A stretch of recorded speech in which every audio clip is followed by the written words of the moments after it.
Só que às vezes o que acontece? Tudo aquilo que eu trago guardado dentro de mim é o quê? Eu não perco nada, porque a gente sabe que tudo que a gente conquistou como espírito está dentro da gente. Mas o que às vezes acontece, eu perco acesso. Por quê? Porque se eu sou, sei lá, um grande músico, adoro viver da música, sabe, só vivia da música e não fazia mais nada da vida, né? Nessa vida eu encarno, eu adoro música, eu tenho facilidade para música, eu queria ser músico, mas nada na minha vida dá certo para eu ser músico. E aí é cortado isso de mim porque eu preciso experienciar outras situações. Eu preciso viver outras realidades. Então nada do que a gente conquista é perdido, mas às vezes a gente perde o acesso. Vai estar lá guardadinho, em determinado momento ela vai eclodir, né? Porque o espírito, ele não regride. A gente sabe que o espírito não regride. Exatamente por isso, porque tudo que eu conquistei aqui está ali guardado dentro de mim. Mas e o que reveste o nosso espírito? Não é o perispírito? O perispírito é moldável. Se eu tiver que ir para um planeta mais atrasado, eu não vou me sentir inferior, eu não vou me sentir como se eu estivesse voltando ao que eu era, eu me sentir primitivo. Eu acredito que seja como os capelinos quando vieram aqui. Eles não achavam que eles estavam encarnando em corpos de bichos? Exatamente por isso. Eles eram muito mais evoluídos. Mas eles tiveram que ser moldados para aquela configuração do nosso planeta naquele momento. Né? Pensa, um espírito muito mais evoluído que tinha domínio de matemática, de física, de tudo.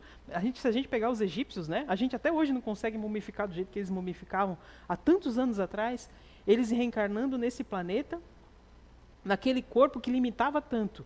É como se fosse, sei lá, um grande físico dentro do corpo de um bebê de 7 meses. Então, o espírito não regride, mas o perispírito te tolhe. Né? Então, a gente tem que tomar bastante cuidado contra isso. Se a gente for olhar, quando a gente estabelece um sonho para a vida da gente, olha só. Quando a gente estabelece um sonho para a vida da gente, todo sonho, todo grande desejo passa pela prova do tempo. Ou prova difícil, né? Por mais que a gente diga que não é impaciente, porque tem gente que não externa a impaciência, mas não quer dizer que não seja impaciente. Né? Conta até 20 de algarismo romano de trás para frente, para se controlar, faz aquele mantra, né, na cabecinha, mas não quer dizer que não seja impaciente, porque assim, ó, de repente eu tenho mais paciência para determinada coisa e para outra eu não tenho, né? Ninguém é 100% paciente.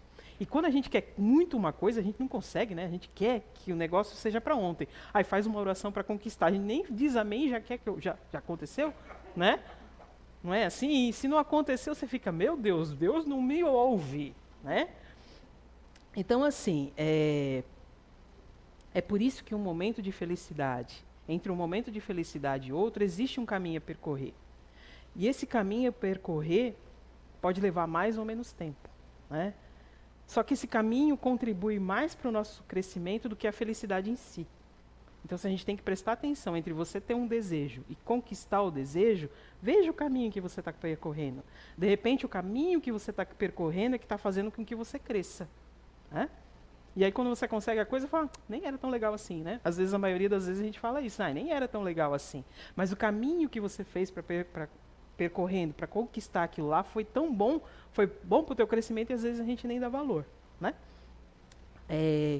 Porque quem vive em busca exclusivamente da felicidade, ou ao contrário, né, quem vive o tempo todo se lamentando, reclamando que não consegue nada, até pode achar a vida do outro perfeita. Meu, a vida do Marcelo é perfeita, ele está sempre rindo, e dá as gargalhadas, vocês escutem as gargalhadas dele. Meu, ele é um cara feliz.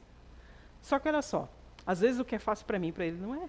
E vice-versa, o que é fácil para ele, para mim é terrível. Como é que você consegue fazer um negócio desse? É terrível. Então, assim, o que é fácil para um, para o outro não é. Então, a gente não pode usar isso como parâmetro. Né? Até porque a gente tem mania de fazer o quê? Olhar a vida financeira do outro e achar que aquilo é o correto, que aquilo é o certo, que aquilo é a felicidade. O nosso almejar de felicidade é uma conta bancária gordinha. Claro, isso é legal, né? É legal. Mas o que você vai fazer com aquele dinheiro todo? Porque tem gente que quer conquista e nem gasta. Meu, se eu tivesse muito dinheiro, né? Eu não acredito. Tem gente que fica canguinha, às vezes que passa fome, que deixa a família passar fome e tem um monte de dinheiro no banco. Para que é dinheiro então? Né? Não estou julgando ninguém, gente, mas é só um olhar, né? Às vezes você quer conquistar tanto uma coisa e fica lá com o negócio lá guardado. Né? Então, assim, às vezes, como eu disse para vocês, quem fica só focado na felicidade, né? Só almeja a felicidade, não olha o caminho. Ou quem fica só reclamando, às vezes fica repetindo a mesma lição com cenários, com pessoas diferentes, mas que querem dizer sempre a mesma coisa. Presta atenção.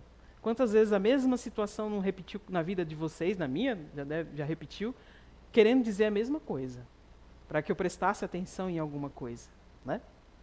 Então a gente não pode esquecer que as nossas ações que a gente pratica hoje, tudo, absolutamente tudo que a gente pratica, de bem ou de ruim, eu não diria nem ruim, equivocado talvez, né? Lembra lá a nossa maturidade? Eu acho que erro é quando você sabe que o negócio não é certo e vai lá e faz. Mas quando você ainda não tem um grande conhecimento, é um equívoco, né? Então, assim, por isso é importante a gente pensar, principalmente no que a gente está cultivando e no que a gente está semeando. Será que eu estou trabalhando de maneira positiva e proveitosa para o meu aperfeiçoamento moral? Por quê? Olha só, isso eu li uma vez, eu vi numa palestra, gente, eu anotei isso, mas eu vou mentir que eu não sei o nome do palestrante. Mas eu achei essa frase tão linda que eu anotei, eu falei, um dia eu vou usar isso numa palestra minha. Mas eu ainda vou procurar quem é para dar o crédito para essa pessoa, tá? Porque ele disse assim, que toda oportunidade que tivermos para ser a diferença na vida do outro é o que num futuro próximo vai fazer a diferença para nós. Ele está muito certo. Está tão certo que o Chico diz isso ali, ó. O bem que praticares em algum lugar é o teu advogado em toda parte.